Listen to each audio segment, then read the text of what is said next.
인생의 폭풍은 예고 없이 찾아온다고들 합니다. 잔잔하던 호수 같던 삶에 어느 날 갑자기 거대한 파도가 밀려와 모든 것을 뒤흔들어 놓을 때 우리는 어떻게 해야 할까요? 오늘 들려드릴 이야기는 배신이라는 거친 파도에 휩쓸렸지만 좌절하지 않고 스스로 구명보트가 되어 더 넓은 바다로 나아간 한 여성의 이야기입니다. 이 이야기가 지금 힘든 시간을 보내고 있는 누군가에게 작은 등대가 될 수 있기를 바랍니다. 잠시 시간을 내어 구독과 좋아요로 저희의 여정에 동참해 주신다면 더 좋은 이야기를 만드는데 큰 힘이 될 것입니다. 여러분의 따뜻한 마음이 저희에게는 가장 큰 격려입니다. 자, 이제 그녀의 이야기 속으로 함께 들어가 보겠습니다. 안녕하세요.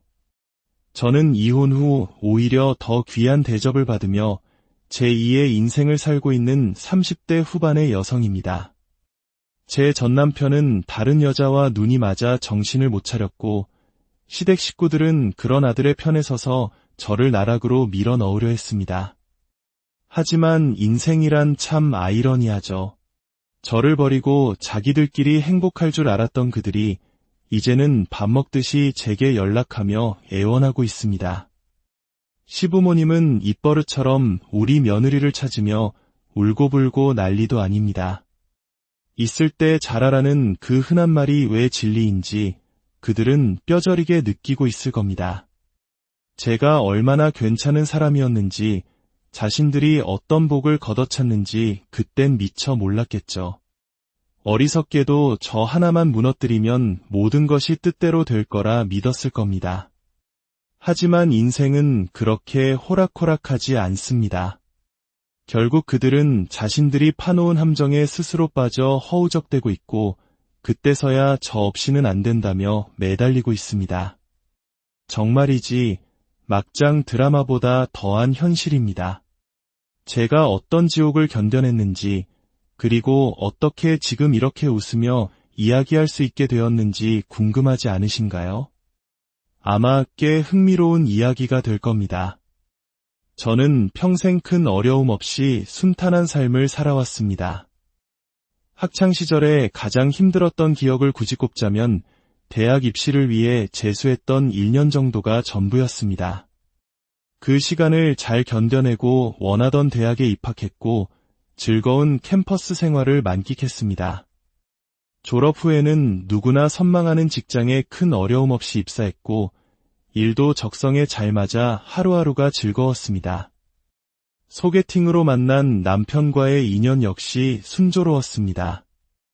게다가 저희 친정과 시댁 모두 각자의 분야에서 성공한 사업가 집안이라 경제적으로도 여유가 있었죠. 상견례 자리에서는 정말 깜짝 놀랄 만한 일이 있었습니다. 양가 부모님께서 같은 업계에 종사하시다 보니 이미 서로 안면이 있는 사이였던 겁니다. 덕분에 분위기는 더없이 화기애애했고 저희의 결혼은 모두의 축복 속에서 일사천리로 진행되었습니다. 결혼 후 약 5년 동안은 정말 아무런 문제 없이 평온했습니다. 특히 저희 부부는 아이 없이 우리 둘의 인생을 즐기자는 딩크족의 가치관이 잘 맞았습니다. 덕분에 저희는 버는 만큼 자유롭게 쓰며 삶을 만끽했습니다. 2달에 한 번씩은 휴가를 맞춰 해외여행을 떠났고 갖고 싶은 것이 있으면 망설임 없이 사고 맛있는 음식이 있다면 어디든 찾아가 먹는 그런 풍요로운 삶이었습니다. 양가 부모님께서도 저희의 결정을 존중해 주셨고 아이를 낳으라는 압박 한 번 없으셨습니다. 시댁과 친정 모두 서로에게 불필요한 간섭 없이 편안한 관계를 유지했죠. 그러던 중 저희 부모님께서는 남은 여생은 따뜻한 나라에서 보내고 싶다며 필리핀으로 이민을 가셨습니다. 아버지께서 예전부터 그곳에서 사업을 하고 계셨고 어머니 역시 필리핀의 자연과 문화를 무척 사랑하셨거든요. 부모님의 이민으로 저희 부부는 더욱 완벽한 자유를 누리며 둘만의 삶을 즐기고 있었습니다. 인생의 고통에는 총량이 정해져 있다는 말이 있던가요? 그동안 평온했던 제 삶의 모든 고통이 한꺼번에 몰아치기 시작한 것은 바로 저희 부부의 직장 생활에 변화가 생기면서부터였습니다. 저는 회사에서 능력을 인정받아 대리에서 과장으로 승진했지만 남편에게는 좋지 않은 일이 생겼습니다. 어느 날 저녁, 남편이 무거운 표정으로 제게 말했습니다. 자기야, 나 아무래도 회사 그만둬야 할 것 같아. 잠시 쉬어도 괜찮을까? 무슨 소리야? 회사에서 무슨 일 있었어? 왜 그렇게 갑자기? 업무 문제로 상사랑 크게 부딪혔는데 그날 이후로 직장 내 괴롭힘이 시작됐어. 더는 못 참겠어. 이젠 그만두고 싶어. 남편의 이야기를 듣는 순간 피가 거꾸로 솟는 것 같았습니다. 어떻게 사람이 사람을 그렇게 괴롭힐 수 있는지 분노가 치밀었습니다. 노동부에 신고하자고 했지만 남편은 이미 마음이 떠난 상태였습니다. 더 이상 싸울 기력도 없다며 그저 모든 걸 내려놓고 싶다고 했습니다. 그럼 앞으로 우리 뭐 먹고 살아. 내 월급만으로는 예전처럼 즐기면서 살기 힘들 텐데. 그래서 말인데 아버지께 지원을 좀 받아서 카페를 차려볼까 해. 남편은 이미 시아버님과 구체적인 계획까지 세워둔 상태였습니다. 결국 남편은 회사에 사표를 냈고 시아버님의 전폭적인 지원 아래 카페 창업 준비에 돌입했습니다. 동네 골목의 작은 카페가 아니었습니다. 교외의 경치 좋은 곳에 위치한 제법 규모가 큰 베이커리 전문 카페였죠. 마침 제 가장 친한 친구 중 한 명이 유능한 인테리어 디자이너였습니다. 때마침 그 친구의 스케줄이 비어 있었고 저는 흔쾌히 남편의 카페 인테리어를 부탁했습니다. 본격적인 창업 준비가 시작되자 남편은 눈코 뜰 새 없이 바빠졌습니다. 아침 일찍 나가 자정이 다 되어 들어오는 날이 부지기수였고 집에 돌아오면 녹초가 되어 말 한마디 제대로 못할 정도였습니다. 그 시기 저 역시 과장으로 승진하며 업무량이 폭발적으로 늘어났습니다.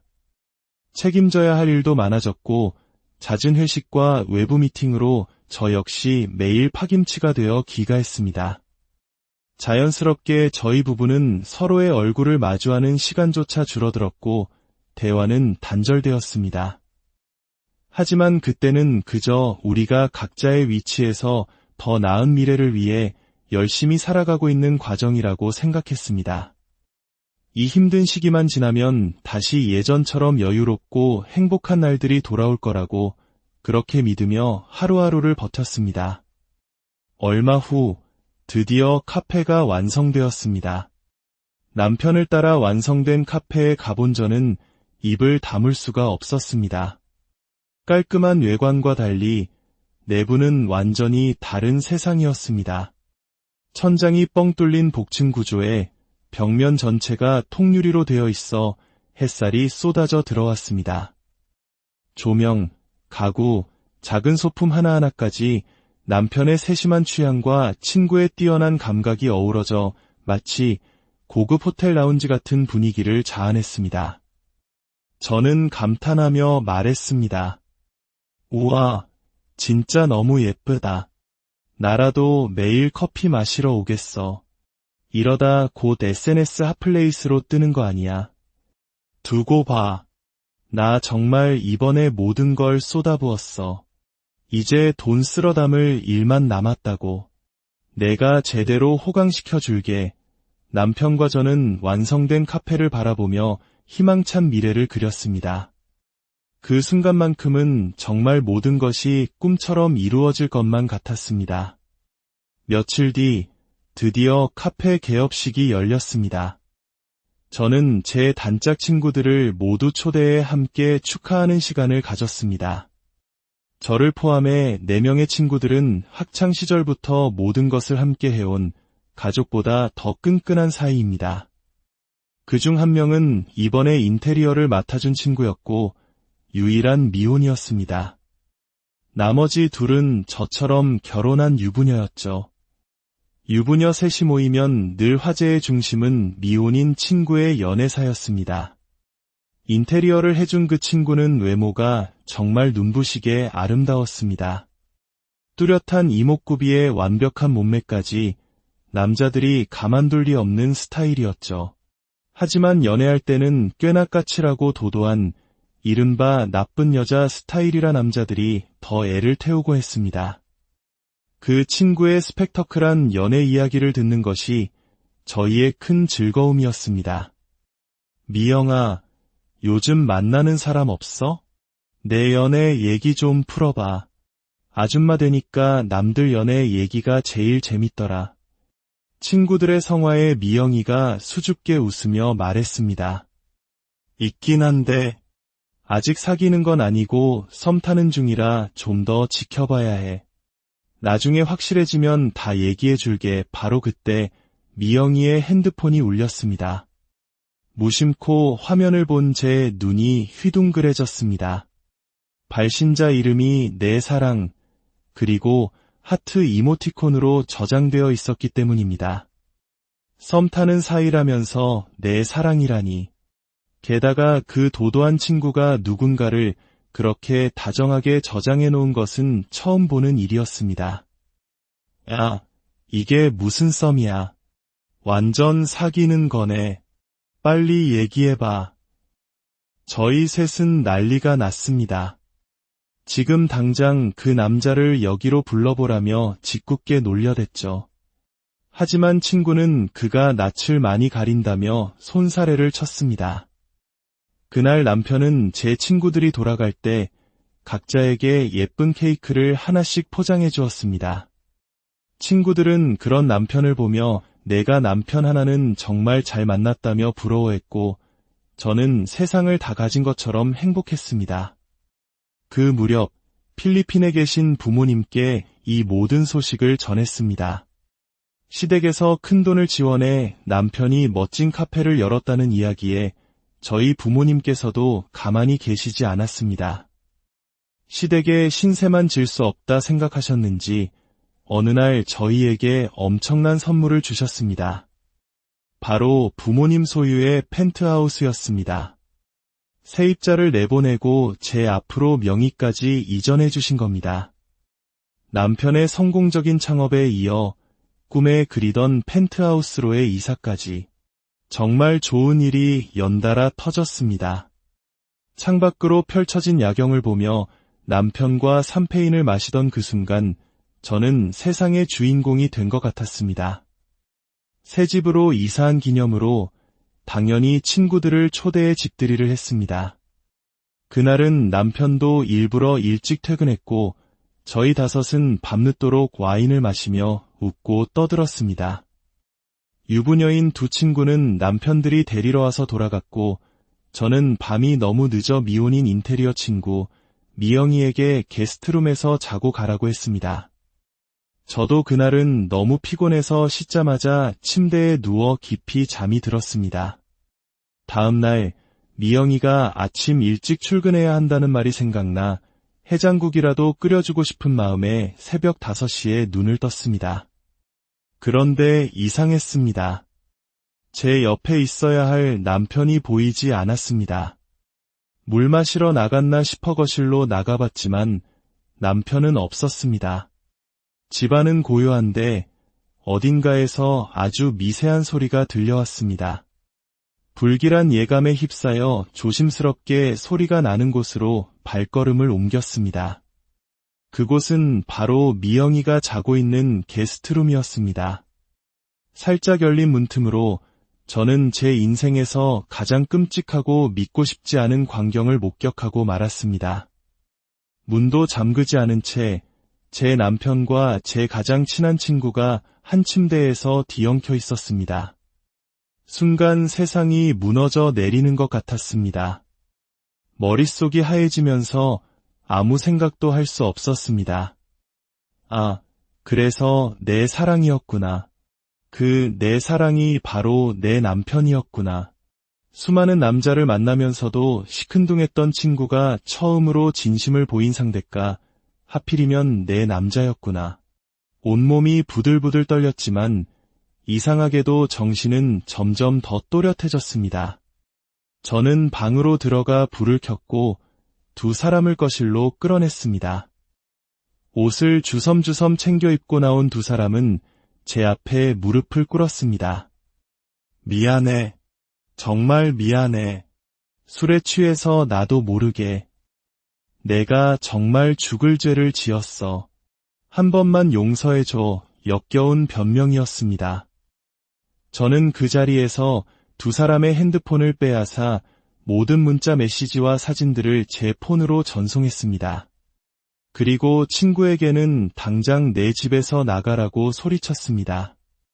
남편의 카드 내역과 차량 내비게이션 기록을 확인하니 그들의 배신은 술김에 저지른 실수가 아니었습니다. 이미 오래전부터 계획적으로 치밀하게 저를 속여왔던 겁니다.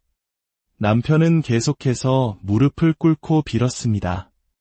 제가 바빠지면서 외로웠다는 둥, 친구가 먼저 유혹했다는 둥 비겁한 변명만 늘어놓았습니다. 며칠 후 저는 극심한 스트레스로 인해 회사에서 이계양으로 피를 토하며 쓰러졌습니다. 병원에서 눈을 떴을 때 제 곁에는 시부모님이 와 계셨습니다. 저는 그 자리에서 남편의 만행을 모두 털어놓았습니다. 뒤늦게 병실에 도착한 남편의 뺨을 시아버님께서 세차게 때리셨습니다. 시부모님은 제 앞에서 아들을 짐승만도 못한 놈이라며 호되게 꾸짖으셨고 호적에서 파버리겠다며 노발대발하셨습니다. 그 후 시부모님은 제게 연신 미안하다며 값비싼 선물을 보내고 용돈을 챙겨주셨습니다. 그러면서 남자가 한 번쯤 저지를 수 있는 실수이니 이번 한 번만 눈 감고 용서해달라고 저를 설득하기 시작했습니다. 남편 역시 매일같이 반성하는 모습을 보였고 상간녀였던 친구마저 제게 전화를 걸어 내 남편과는 완전히 끝냈다. 나는 곧 호주로 떠날 거니 다시는 내 눈앞에 나타나지 않겠다며 사과했습니다. 저는 그들의 간절한 모습에 결국 마음이 약해졌습니다. 남편은 그날 이후 정말 달라진 모습을 보였습니다. 카페에 CCTV를 실시간으로 공유하고 카드 내역을 출력해 보여주는 등 저를 안심시키기 위해 온갖 노력을 다했습니다. 저는 그 노력을 믿어보기로 했습니다. 하지만 이상하게도 그때부터 저의 본격적인 시집살이가 시작되었습니다. 그동안 단 한 번도 명절에 대해 언급 없으셨던 시어머니께서 갑자기 전을 부쳐오라 시키는가 하면 사온전을 보고는 친척들 앞에서 정성이 없다며 면박을 주셨습니다. 갑자기 저희 집 보일러가 고장났다며 들이닥쳐 일주일 넘게 머무르면서 사사건건 간섭하고 제가 부른 가사도우미를 보고는 요즘 것들은 살림 하나 제대로 못한다며 혀를 차셨습니다. 모든 것이 이상했습니다. 저를 그렇게 아껴주시던 분들이 갑자기 돌변하신 걸까? 그 의문은 시어머니의 생신을 앞두고 풀렸습니다. 어느 날 시어머니께서 전화를 걸어 친척들이 우리 펜트하우스를 구경하고 싶어하니 당신 생일잔치를 저희 집에서 하면 어떻겠냐고 제안하셨습니다. 며느리가 차려주는 생일상을 받으면 장수한다는 말까지 덧붙이시면서요. 저는 마지못해 그러겠다고 대답했지만 무언가 찜찜한 기분을 지울 수 없었습니다. 그리고 바로 그 무렵 저는 남편의 두 번째 배신을 알게 되었습니다. 부모님께서 남편의 삼재를 막아준다며 차에 소금 단지를 넣어두라고 하셨는데 제가 남편 몰래차에 소금을 넣으러 갔다가 우연히 숨겨진 세컨드폰을 발견한 겁니다. 그 폰은 여전히 그 친구와 연락하기 위한 것이었고 두 사람은 제가 상상하지도 못했던 치밀한 방법으로 계속해서 미래를 즐기고 있었습니다. 중고거래 사이트의 채팅창으로 연락을 주고받고 네이버페이로 결제하며 흔적을 남기지 않는 시기였습니다. 저는 모든 증거를 수집한 뒤 남편을 추궁했습니다. 그러자 남편은 이제껏 본 적 없는 차가운 얼굴로 말했습니다. 결국 알게 됐네. 그래, 나 그 사람이랑 계속 만나고 있었어. 당신과는 조건 때문에 결혼했지만 그 사람을 만나고 진짜 사랑을 알게 됐어. 이혼하자. 그 사람 지금 내 아이를 임신했어. 아들이래. 충격으로 온몸이 마비되는 것 같았습니다. 남편은 짐을 싸서 집을 나갔고 저는 망연자실하게 그 뒷모습을 바라봤습니다. 이혼 소송을 위해 증거를 정리하려고 남편의 컴퓨터를 켰을 때 저는 더 경악스러운 사실을 발견했습니다. 남편 컴퓨터에 자동으로 로그인된 카카오톡 대화 목록에서 저는 남편과 시부모님이 나눈 대화를 보게 되었습니다. 그 대화 속에는 충격적인 진실이 담겨 있었습니다. 시부모님은 아들의 외도와 상간녀의 임신 사실을 이미 전부 알고 있었습니다. 그동안 저를 괴롭혔던 모든 시집살이는 제가 스스로 지쳐 이혼을 요구하게 만들려는 그들의 계획된 연극이었던 겁니다. 심지어 시어머니의 생일잔치날 기가 센 친척들을 모두 동원해 저를 망신주고 집안을 뒤엎어버릴 계획까지 세우고 있었습니다. 순간 피가 식고 손끝이 차가워졌습니다. 하지만 저는 주저앉지 않았습니다. 당한 만큼, 아니 그 이상으로 갚아주기로 결심했습니다. 저는 아무것도 모르는 척 남편에게 전화를 걸었습니다. 어머님 생신상은 차려드리고 싶어. 그날까지만 아무 일 없는 척 해줘. 생신만 끝나면 당신 원하는 대로 이혼해줄게. 남편은 제 제안을 덥석 물었습니다. 그리고 저는 제 인생을 건 가장 완벽한 복수를 계획하기 시작했습니다. 드디어 시어머니의 생신날. 저는 출장 뷔페를 부르고 집을 화려하게 꾸몄습니다. 아무것도 모르는 시댁 식구들과 친척들이 하나둘 도착했고 저는 세상에서 가장 상냥한 며느리처럼 그들을 맞이했습니다. 남편과 시부모님은 제 연기에 완전히 속아 넘어간 채 만족스러운 미소를 짓고 있었습니다. 모두가 모인 순간 저는 거실의 대형 스크린 앞에 섰습니다. 그리고 제가 준비한 축하 영상을 재생했습니다. 영상의 시작은 남편과 상간녀가 모텔을 드나드는 CCTV 영상이었습니다. 이어 두 사람이 나눈 음란한 메시지, 남편과 시부모님이 저를 내쫓기 위해 작당 모의한 카카오톡 대화 내용이 화면을 가득 채웠습니다. 거실은 순식간에 얼어붙었습니다. 친척들은 경악했고 시부모님과 남편의 얼굴은 새하얗게 질렸습니다. 저는 마이크를 잡고 또렷한 목소리로 말했습니다. 이것이 당신들이 말하는 가족입니까? 이것이 당신들이 제게 보여준 사랑입니까? 그날 그 집은 아수라장이 되었습니다. 시아버님은 뒷목을 잡고 쓰러지셨고 시어머니는 그 자리에서 실신했습니다. 친척들은 손가락질하며 그들을 비난했고 저는 유유히 그 지옥 같은 현장을 빠져나왔습니다. 그 후의 일은 명확했습니다. 저는 제가 수집한 모든 증거를 바탕으로 이혼 및 상간녀 소송을 진행했습니다. 결과는 당연히 저의 완벽한 승리였습니다. 남편은 유책 배우자였기에 재산 분할에서 절대적으로 분리했고 저는 위자료는 물론 남편 명의의 카페와 펜트하우스까지 모두 제 소유로 가져올 수 있었습니다. 시댁의 사업은 친척들과 업계에 추악한 소문이 퍼지면서 급격히 기울었고 결국 부도를 맞았습니다. 한순간에 모든 것을 잃은 그들은 월세방을 전전하는 신세가 되었습니다. 남편은 상간녀와 아이와 함께 살림을 차렸지만 빈털터리가 된 남자와의 생활이 행복했을 리 없죠. 결국 상간녀는 아이를 남겨둔 채 어디론가 떠나버렸고 남편은 혼자 아이를 키우며 막노동으로 겨우 생계를 이어가고 있습니다. 이혼 후 1년. 전 남편과 전 시부모님은 거의 매일같이 제게 연락해 용서를 구합니다. 제가 운영하는 카페에 찾아와 무릎을 꿇기도 하고 집 앞에서 몇 시간씩 저를 기다리기도 합니다. 저는 그들을 철저히 무시합니다. 가끔은 그들의 비참한 모습을 보는 것이 지겨워 일부러 그들을 제 개인 비서처럼 부려먹기도 합니다. 친구들과의 모임에 불러내 술값을 계산하게 하고 제가 바쁘다는 핑계로 제 차의 정기검사를 대신 받게도 합니다. 그들은 제가 다시 받아줄지도 모른다는 헛된 희망을 품고 제가 시키는 일이라면 무엇이든 합니다. 그 상관녀요. 소문도 없이 사라졌습니다.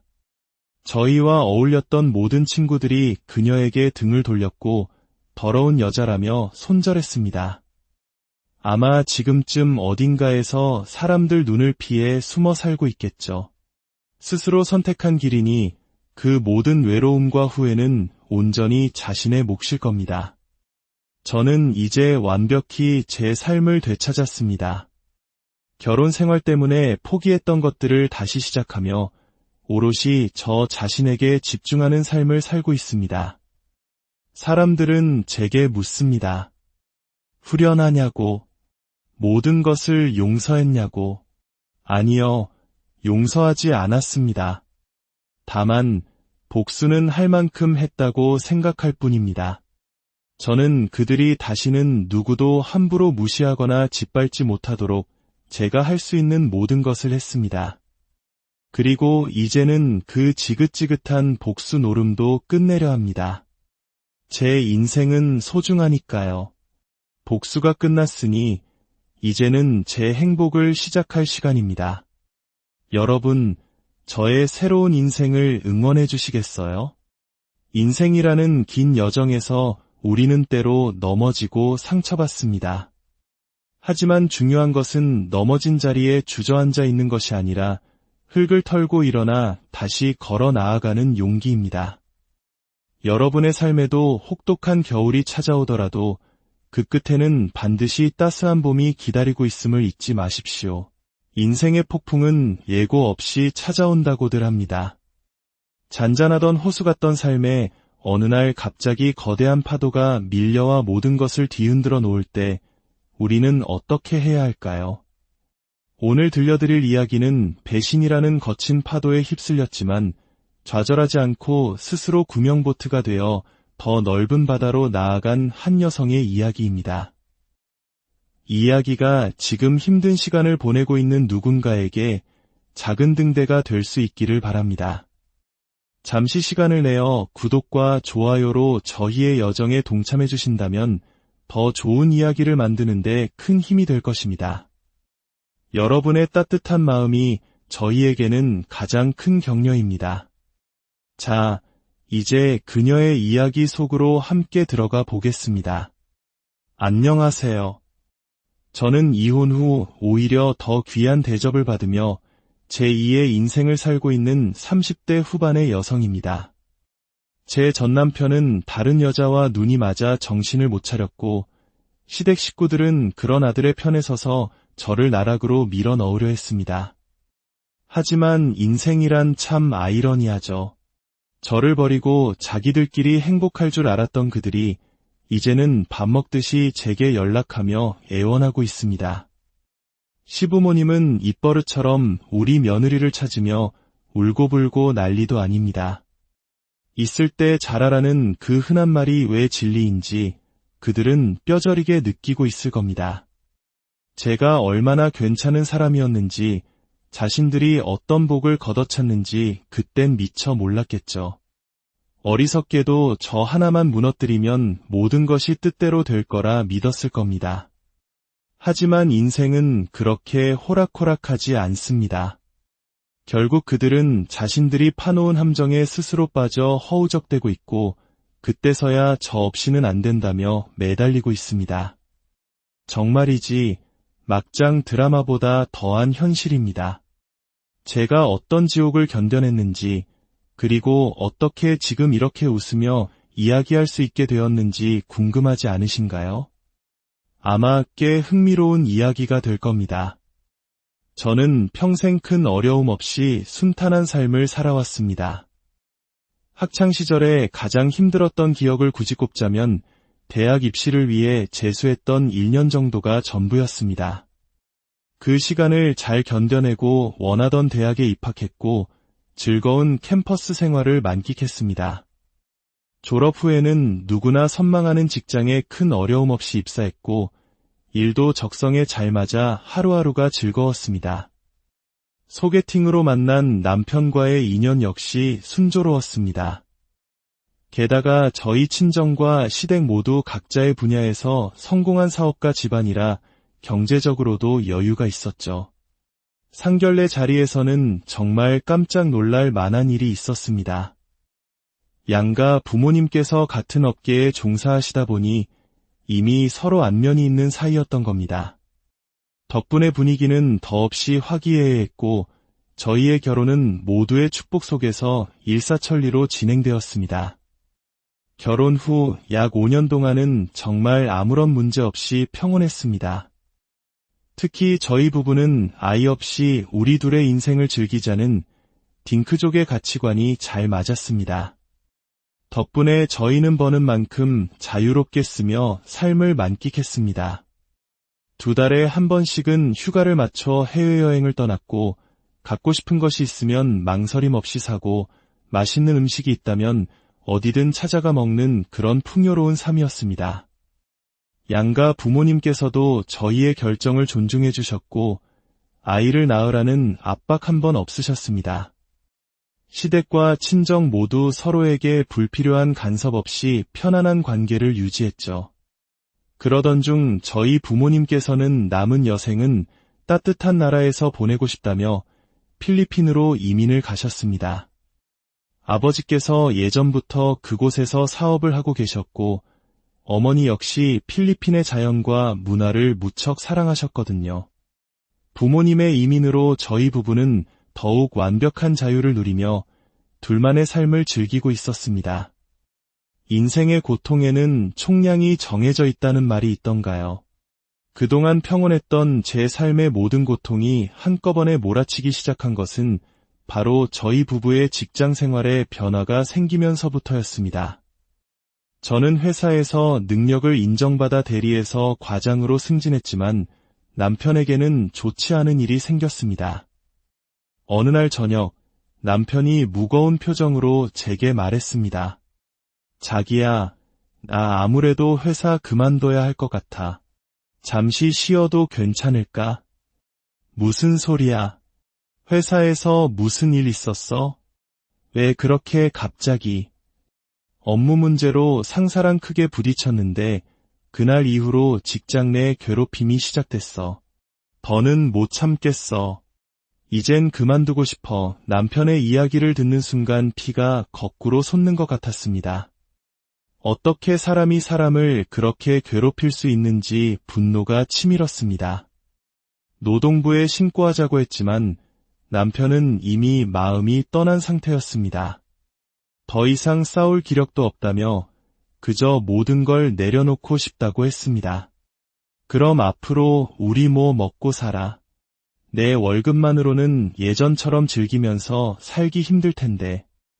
그래서 말인데 아버지께 지원을 좀 받아서 카페를 차려볼까 해. 남편은 이미 시아버님과 구체적인 계획까지 세워둔 상태였습니다. 결국 남편은 회사에 사표를 냈고 시아버님의 전폭적인 지원 아래 카페 창업 준비에 돌입했습니다. 동네 골목의 작은 카페가 아니었습니다. 교외의 경치 좋은 곳에 위치한 제법 규모가 큰 베이커리 전문 카페였죠. 마침 제 가장 친한 친구 중 한 명이 유능한 인테리어 디자이너였습니다. 때마침 그 친구의 스케줄이 비어 있었고 저는 흔쾌히 남편의 카페 인테리어를 부탁했습니다. 본격적인 창업 준비가 시작되자 남편은 눈코 뜰 새 없이 바빠졌습니다. 아침 일찍 나가 자정이 다 되어 들어오는 날이 부지기수였고 집에 돌아오면 녹초가 되어 말 한마디 제대로 못할 정도였습니다. 그 시기 저 역시 과장으로 승진하며 업무량이 폭발적으로 늘어났습니다. 책임져야 할 일도 많아졌고 잦은 회식과 외부 미팅으로 저 역시 매일 파김치가 되어 기가했습니다. 자연스럽게 저희 부부는 서로의 얼굴을 마주하는 시간조차 줄어들었고 대화는 단절되었습니다. 하지만 그때는 그저 우리가 각자의 위치에서 더 나은 미래를 위해 열심히 살아가고 있는 과정이라고 생각했습니다. 이 힘든 시기만 지나면 다시 예전처럼 여유롭고 행복한 날들이 돌아올 거라고 그렇게 믿으며 하루하루를 버텼습니다. 얼마 후 드디어 카페가 완성되었습니다. 남편을 따라 완성된 카페에 가본 저는 입을 다물 수가 없었습니다. 깔끔한 외관과 달리 내부는 완전히 다른 세상이었습니다. 천장이 뻥 뚫린 복층 구조에 벽면 전체가 통유리로 되어 있어 햇살이 쏟아져 들어왔습니다. 조명, 가구, 작은 소품 하나하나까지 남편의 세심한 취향과 친구의 뛰어난 감각이 어우러져 마치 고급 호텔 라운지 같은 분위기를 자아냈습니다. 저는 감탄하며 말했습니다. 우와, 진짜 너무 예쁘다. 나라도 매일 커피 마시러 오겠어. 이러다 곧 SNS 핫플레이스로 뜨는 거 아니야. 두고 봐. 나 정말 이번에 모든 걸 쏟아부었어. 이제 돈 쓸어 담을 일만 남았다고. 내가 제대로 호강시켜 줄게. 남편과 저는 완성된 카페를 바라보며 희망찬 미래를 그렸습니다. 그 순간만큼은 정말 모든 것이 꿈처럼 이루어질 것만 같았습니다. 며칠 뒤 드디어 카페 개업식이 열렸습니다. 저는 제 단짝 친구들을 모두 초대해 함께 축하하는 시간을 가졌습니다. 저를 포함해 4명의 친구들은 학창시절부터 모든 것을 함께 해온 가족보다 더 끈끈한 사이입니다. 그중 한 명은 이번에 인테리어를 맡아준 친구였고 유일한 미혼이었습니다. 나머지 둘은 저처럼 결혼한 유부녀였죠. 유부녀 셋이 모이면 늘 화제의 중심은 미혼인 친구의 연애사였습니다. 인테리어를 해준 그 친구는 외모가 정말 눈부시게 아름다웠습니다. 뚜렷한 이목구비에 완벽한 몸매까지 남자들이 가만둘 리 없는 스타일이었죠. 하지만 연애할 때는 꽤나 까칠하고 도도한 이른바 나쁜 여자 스타일이라 남자들이 더 애를 태우고 했습니다. 그 친구의 스펙터클한 연애 이야기를 듣는 것이 저희의 큰 즐거움이었습니다. 미영아, 요즘 만나는 사람 없어? 내 연애 얘기 좀 풀어봐. 아줌마 되니까 남들 연애 얘기가 제일 재밌더라. 친구들의 성화에 미영이가 수줍게 웃으며 말했습니다. 있긴 한데 아직 사귀는 건 아니고 썸 타는 중이라 좀 더 지켜봐야 해. 나중에 확실해지면 다 얘기해 줄게. 바로 그때 미영이의 핸드폰이 울렸습니다. 무심코 화면을 본 제 눈이 휘둥그레졌습니다. 발신자 이름이 내 사랑, 그리고 하트 이모티콘으로 저장되어 있었기 때문입니다. 썸 타는 사이라면서 내 사랑이라니. 게다가 그 도도한 친구가 누군가를 그렇게 다정하게 저장해 놓은 것은 처음 보는 일이었습니다. 야, 이게 무슨 썸이야. 완전 사귀는 거네. 빨리 얘기해봐. 저희 셋은 난리가 났습니다. 지금 당장 그 남자를 여기로 불러보라며 짓궂게 놀려댔죠. 하지만 친구는 그가 낯을 많이 가린다며 손사래를 쳤습니다. 그날 남편은 제 친구들이 돌아갈 때 각자에게 예쁜 케이크를 하나씩 포장해 주었습니다. 친구들은 그런 남편을 보며 내가 남편 하나는 정말 잘 만났다며 부러워했고 저는 세상을 다 가진 것처럼 행복했습니다. 그 무렵 필리핀에 계신 부모님께 이 모든 소식을 전했습니다. 시댁에서 큰돈을 지원해 남편이 멋진 카페를 열었다는 이야기에 저희 부모님께서도 가만히 계시지 않았습니다. 시댁에 신세만 질 수 없다 생각하셨는지 어느 날 저희에게 엄청난 선물을 주셨습니다. 바로 부모님 소유의 펜트하우스였습니다. 세입자를 내보내고 제 앞으로 명의까지 이전해 주신 겁니다. 남편의 성공적인 창업에 이어 꿈에 그리던 펜트하우스로의 이사까지 정말 좋은 일이 연달아 터졌습니다. 창밖으로 펼쳐진 야경을 보며 남편과 샴페인을 마시던 그 순간 저는 세상의 주인공이 된 것 같았습니다. 새 집으로 이사한 기념으로 당연히 친구들을 초대해 집들이를 했습니다. 그날은 남편도 일부러 일찍 퇴근했고 저희 다섯은 밤늦도록 와인을 마시며 웃고 떠들었습니다. 유부녀인 두 친구는 남편들이 데리러 와서 돌아갔고 저는 밤이 너무 늦어 미혼인 인테리어 친구 미영이에게 게스트룸에서 자고 가라고 했습니다. 저도 그날은 너무 피곤해서 씻자마자 침대에 누워 깊이 잠이 들었습니다. 다음 날 미영이가 아침 일찍 출근해야 한다는 말이 생각나 해장국이라도 끓여주고 싶은 마음에 새벽 5시에 눈을 떴습니다. 그런데 이상했습니다. 제 옆에 있어야 할 남편이 보이지 않았습니다. 물 마시러 나갔나 싶어 거실로 나가봤지만 남편은 없었습니다. 집안은 고요한데 어딘가에서 아주 미세한 소리가 들려왔습니다.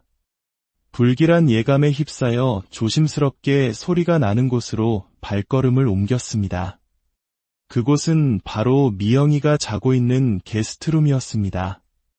살짝 열린 문틈으로 저는 제 인생에서 가장 끔찍하고 믿고 싶지 않은 광경을 목격하고 말았습니다.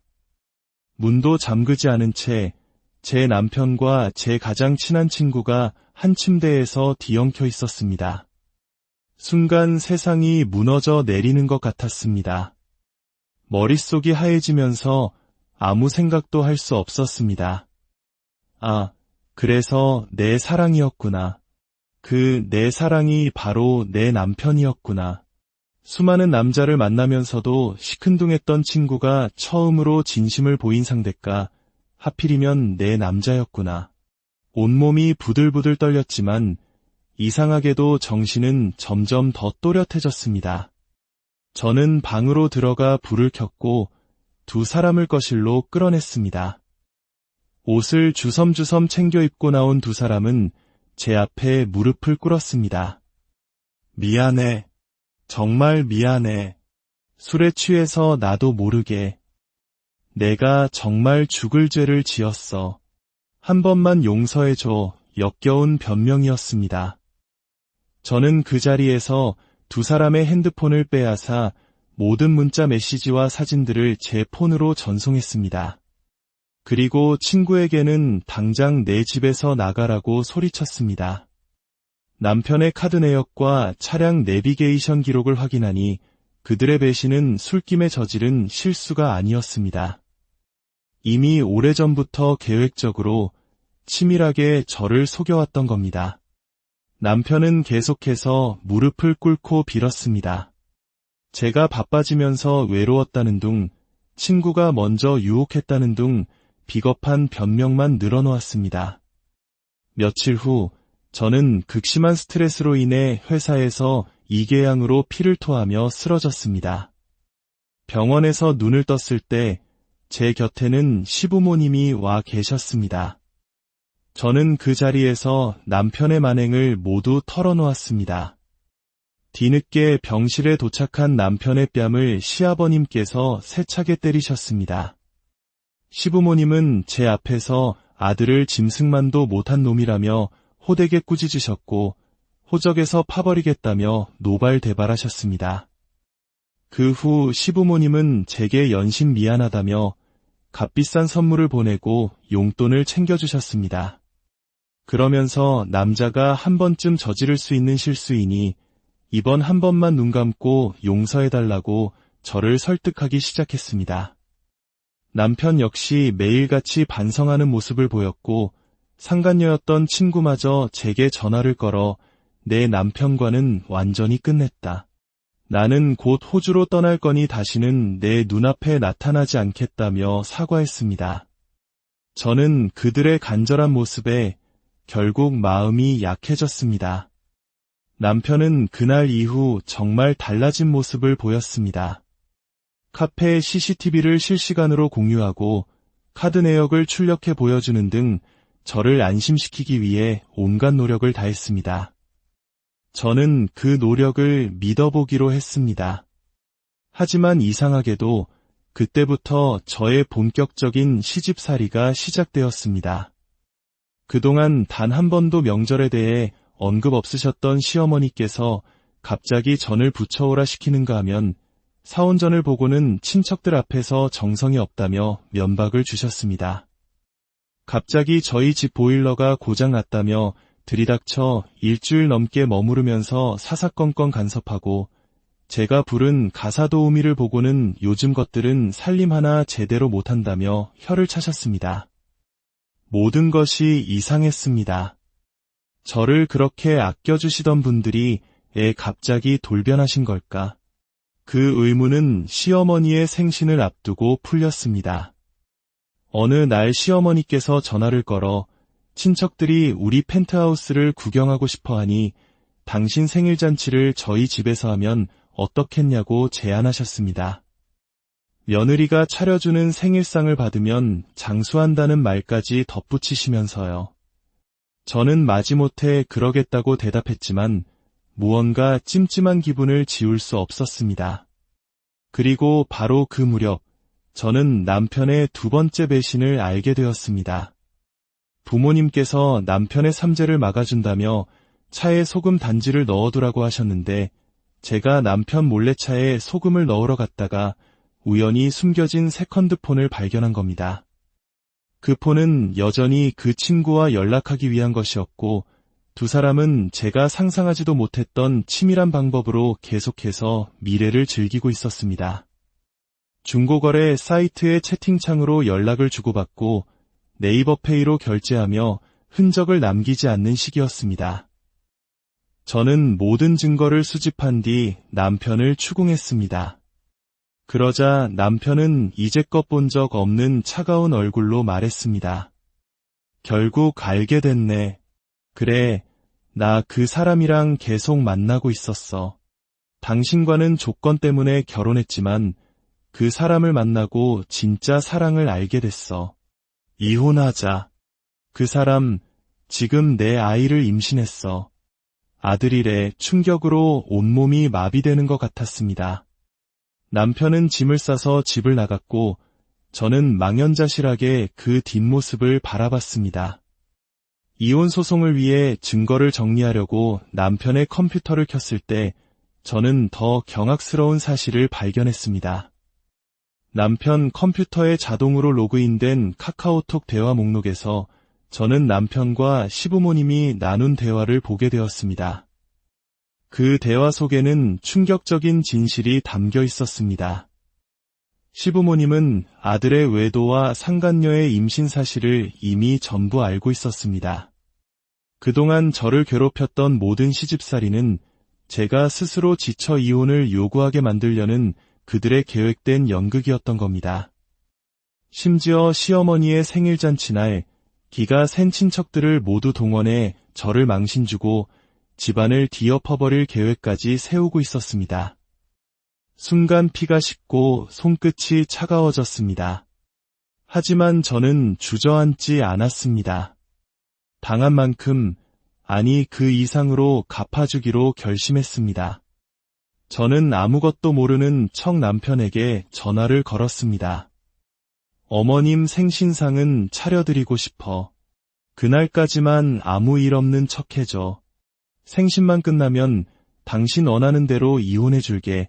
남편은 제 제안을 덥석 물었습니다. 그리고 저는 제 인생을 건 가장 완벽한 복수를 계획하기 시작했습니다. 드디어 시어머니의 생신날. 저는 출장 뷔페를 부르고 집을 화려하게 꾸몄습니다. 아무것도 모르는 시댁 식구들과 친척들이 하나둘 도착했고 저는 세상에서 가장 상냥한 며느리처럼 그들을 맞이했습니다. 남편과 시부모님은 제 연기에 완전히 속아 넘어간 채 만족스러운 미소를 짓고 있었습니다. 모두가 모인 순간 저는 거실의 대형 스크린 앞에 섰습니다. 그리고 제가 준비한 축하 영상을 재생했습니다. 영상의 시작은 남편과 상간녀가 모텔을 드나드는 CCTV 영상이었습니다. 이어 두 사람이 나눈 음란한 메시지, 남편과 시부모님이 저를 내쫓기 위해 작당모이한 카카오톡 대화 내용이 화면을 가득 채웠습니다. 거실은 순식간에 얼어붙었습니다. 친척들은 경악했고 시부모님과 남편의 얼굴은 새하얗게 질렸습니다. 저는 마이크를 잡고 또렷한 목소리로 말했습니다. 이것이 당신들이 말하는 가족입니까? 이것이 당신들이 제게 보여준 사랑입니까? 그날 그 집은 아수라장이 되었습니다. 시아버님은 뒷목을 잡고 쓰러지셨고 시어머니는 그 자리에서 실신했습니다. 친척들은 손가락질하며 그들을 비난했고 저는 유유히 그 지옥 같은 현장을 빠져나왔습니다. 그 후의 일은 명확했습니다. 저는 제가 수집한 모든 증거를 바탕으로 이혼 및 상간녀 소송을 진행했습니다. 결과는 당연히 저의 완벽한 승리였습니다. 남편은 유책 배우자였기에 재산 분할에서 절대적으로 분리했고 저는 위자료는 물론 남편 명의의 카페와 펜트하우스까지 모두 제 소유로 가져올 수 있었습니다. 시댁의 사업은 친척들과 업계에 추악한 소문이 퍼지면서 급격히 기울었고 결국 부도를 맞았습니다. 한순간에 모든 것을 잃은 그들은 월세방을 전전하는 신세가 되었습니다. 남편은 상간녀와 아이와 함께 살림을 차렸지만 빈털터리가 된 남자와의 생활이 행복했을 리 없죠. 결국 상간녀는 아이를 남겨둔 채 어디론가 떠나버렸고 남편은 혼자 아이를 키우며 막노동으로 겨우 생계를 이어가고 있습니다. 이혼 후 1년, 전 남편과 전 시부모님은 거의 매일같이 제게 연락해 용서를 구합니다. 제가 운영하는 카페에 찾아와 무릎을 꿇기도 하고 집 앞에서 몇 시간씩 저를 기다리기도 합니다. 저는 그들을 철저히 무시합니다. 가끔은 그들의 비참한 모습을 보는 것이 지겨워 일부러 그들을 제 개인 비서처럼 부려먹기도 합니다. 친구들과의 모임에 불러내 술값을 계산하게 하고 제가 바쁘다는 핑계로 제 차의 정기검사를 대신 받게도 합니다. 그들은 제가 다시 받아줄지도 모른다는 헛된 희망을 품고 제가 시키는 일이라면 무엇이든 합니다. 그 상간녀요. 소문도 없이 사라졌습니다. 저희와 어울렸던 모든 친구들이 그녀에게 등을 돌렸고 더러운 여자라며 손절했습니다. 아마 지금쯤 어딘가에서 사람들 눈을 피해 숨어 살고 있겠죠. 스스로 선택한 길이니 그 모든 외로움과 후회는 온전히 자신의 몫일 겁니다. 저는 이제 완벽히 제 삶을 되찾았습니다. 결혼 생활 때문에 포기했던 것들을 다시 시작하며 오롯이 저 자신에게 집중하는 삶을 살고 있습니다. 사람들은 제게 묻습니다. 후련하냐고, 모든 것을 용서했냐고.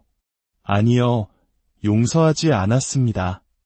다만 복수는 할 만큼 했다고 생각할 뿐입니다. 저는 그들이 다시는 누구도 함부로 무시하거나 짓밟지 못하도록 제가 할 수 있는 모든 것을 했습니다. 그리고 이제는 그 지긋지긋한 복수 노름도 끝내려 합니다. 제 인생은 소중하니까요. 복수가 끝났으니 이제는 제 행복을 시작할 시간입니다. 여러분, 저의 새로운 인생을 응원해 주시겠어요? 인생이라는 긴 여정에서 우리는 때로 넘어지고 상처받습니다. 하지만 중요한 것은 넘어진 자리에 주저앉아 있는 것이 아니라 흙을 털고 일어나 다시 걸어 나아가는 용기입니다. 여러분의 삶에도 혹독한 겨울이 찾아오더라도 그 끝에는 반드시 따스한 봄이 기다리고 있음을 잊지 마십시오. 인생의 폭풍은 예고 없이 찾아온다고들 합니다. 잔잔하던 호수 같던 삶에 어느 날 갑자기 거대한 파도가 밀려와 모든 것을 뒤흔들어 놓을 때 우리는 어떻게 해야 할까요? 오늘 들려드릴 이야기는 배신이라는 거친 파도에 휩쓸렸지만 좌절하지 않고 스스로 구명보트가 되어 더 넓은 바다로 나아간 한 여성의 이야기입니다. 이 이야기가 지금 힘든 시간을 보내고 있는 누군가에게 작은 등대가 될 수 있기를 바랍니다. 잠시 시간을 내어 구독과 좋아요로 저희의 여정에 동참해 주신다면 더 좋은 이야기를 만드는데 큰 힘이 될 것입니다. 여러분의 따뜻한 마음이 저희에게는 가장 큰 격려입니다. 자, 이제 그녀의 이야기 속으로 함께 들어가 보겠습니다. 안녕하세요. 저는 이혼 후 오히려 더 귀한 대접을 받으며 제2의 인생을 살고 있는 30대 후반의 여성입니다. 제 전남편은 다른 여자와 눈이 맞아 정신을 못 차렸고 시댁 식구들은 그런 아들의 편에 서서 저를 나락으로 밀어 넣으려 했습니다. 하지만 인생이란 참 아이러니하죠. 저를 버리고 자기들끼리 행복할 줄 알았던 그들이 이제는 밥 먹듯이 제게 연락하며 애원하고 있습니다. 시부모님은 입버릇처럼 우리 며느리를 찾으며 울고불고 난리도 아닙니다. 있을 때 잘하라는 그 흔한 말이 왜 진리인지 그들은 뼈저리게 느끼고 있을 겁니다. 제가 얼마나 괜찮은 사람이었는지, 자신들이 어떤 복을 걷어찼는지 그땐 미처 몰랐겠죠. 어리석게도 저 하나만 무너뜨리면 모든 것이 뜻대로 될 거라 믿었을 겁니다. 하지만 인생은 그렇게 호락호락하지 않습니다. 결국 그들은 자신들이 파놓은 함정에 스스로 빠져 허우적대고 있고 그때서야 저 없이는 안 된다며 매달리고 있습니다. 정말이지 막장 드라마보다 더한 현실입니다. 제가 어떤 지옥을 견뎌냈는지 그리고 어떻게 지금 이렇게 웃으며 이야기할 수 있게 되었는지 궁금하지 않으신가요? 아마 꽤 흥미로운 이야기가 될 겁니다. 저는 평생 큰 어려움 없이 순탄한 삶을 살아왔습니다. 학창시절에 가장 힘들었던 기억을 굳이 꼽자면 대학 입시를 위해 재수했던 1년 정도가 전부였습니다. 그 시간을 잘 견뎌내고 원하던 대학에 입학했고 즐거운 캠퍼스 생활을 만끽했습니다. 졸업 후에는 누구나 선망하는 직장에 큰 어려움 없이 입사했고 일도 적성에 잘 맞아 하루하루가 즐거웠습니다. 소개팅으로 만난 남편과의 인연 역시 순조로웠습니다. 게다가 저희 친정과 시댁 모두 각자의 분야에서 성공한 사업가 집안이라 경제적으로도 여유가 있었죠. 상견례 자리에서는 정말 깜짝 놀랄 만한 일이 있었습니다. 양가 부모님께서 같은 업계에 종사하시다 보니 이미 서로 안면이 있는 사이였던 겁니다. 덕분에 분위기는 더없이 화기애애했고 저희의 결혼은 모두의 축복 속에서 일사천리로 진행되었습니다. 결혼 후 약 5년 동안은 정말 아무런 문제 없이 평온했습니다. 특히 저희 부부는 아이 없이 우리 둘의 인생을 즐기자는 딩크족의 가치관이 잘 맞았습니다. 덕분에 저희는 버는 만큼 자유롭게 쓰며 삶을 만끽했습니다. 2달에 한 번씩은 휴가를 맞춰 해외여행을 떠났고 갖고 싶은 것이 있으면 망설임 없이 사고 맛있는 음식이 있다면 어디든 찾아가 먹는 그런 풍요로운 삶이었습니다. 양가 부모님께서도 저희의 결정을 존중해 주셨고 아이를 낳으라는 압박 한 번 없으셨습니다. 시댁과 친정 모두 서로에게 불필요한 간섭 없이 편안한 관계를 유지했죠. 그러던 중 저희 부모님께서는 남은 여생은 따뜻한 나라에서 보내고 싶다며 필리핀으로 이민을 가셨습니다. 아버지께서 예전부터 그곳에서 사업을 하고 계셨고 어머니 역시 필리핀의 자연과 문화를 무척 사랑하셨거든요. 부모님의 이민으로 저희 부부는 더욱 완벽한 자유를 누리며 둘만의 삶을 즐기고 있었습니다. 인생의 고통에는 총량이 정해져 있다는 말이 있던가요? 그동안 평온했던 제 삶의 모든 고통이 한꺼번에 몰아치기 시작한 것은 바로 저희 부부의 직장 생활에 변화가 생기면서부터였습니다. 저는 회사에서 능력을 인정받아 대리에서 과장으로 승진했지만 남편에게는 좋지 않은 일이 생겼습니다. 어느 날 저녁 남편이 무거운 표정으로 제게 말했습니다. 자기야, 나 아무래도 회사 그만둬야 할 것 같아. 잠시 쉬어도 괜찮을까? 무슨 소리야? 회사에서 무슨 일 있었어? 왜 그렇게 갑자기? 업무 문제로 상사랑 크게 부딪혔는데 그날 이후로 직장 내 괴롭힘이 시작됐어. 더는 못 참겠어. 이젠 그만두고 싶어. 남편의 이야기를 듣는 순간 피가 거꾸로 솟는 것 같았습니다.